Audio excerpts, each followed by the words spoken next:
This is a Halo vacuum cleaner and it's developed a fault it won't turn on. And today I'm going to run through exactly what's happening with it, what the problem is and what the problem definitely isn't. So if you have a similar fault, then you're not wasting any more money.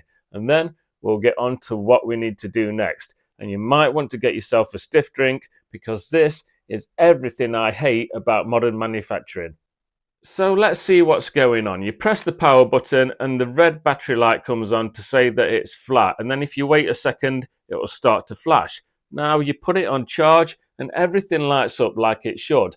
If it didn't light up like it should, then you have a faulty charger. But it is lighting up. Your charger is not to blame, so don't waste your money buying a charger. The issue is with the battery, or in minor cases, the board inside. But what do we do from here? Well, if this was a Dyson, a Shark, a Vax, or even a cheap Chinese brand, we would look online and buy a battery, we would slip it in and replace it, and everything would be fine. It would probably cost us about £70, but you know what? Our vacuum cleaner would be working again. So we look for the battery on this. Can it be removed? No, it can't. It's hidden inside. This unit is part of the motor unit, and the battery is not removable. So you cannot buy it on its own. So what can we do about this battery fault? Well, firstly, if you're under warranty, give them a call and discuss your options. But if you're out of warranty, what options do you have? The only option you have is to buy this complete thing for £150. No matter if you have a battery fault, a motor fault, or any other issue with this vacuum cleaner, you have to buy this part. Which, you know what, on the bright side of things, you're basically getting a new vacuum cleaner if your floor tool's okay and stuff.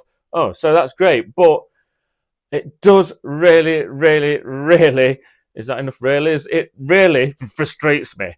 Why can't we just have a lid that comes up or even access it from inside where there's a little hatch that you just have a battery that unclips and you pull it out and you can replace that battery? What's the problem with that? So again, running through your options, if you have any fault at all, if your motor's not turning on but all the lights are on, or if you've got this problem with the battery, try and claim on your warranty. If not, consider if it's worth £150 buying one of these things, or if you should just move on to another brand. But then we're putting that with a lithium battery inside and a decent motor straight into landfill.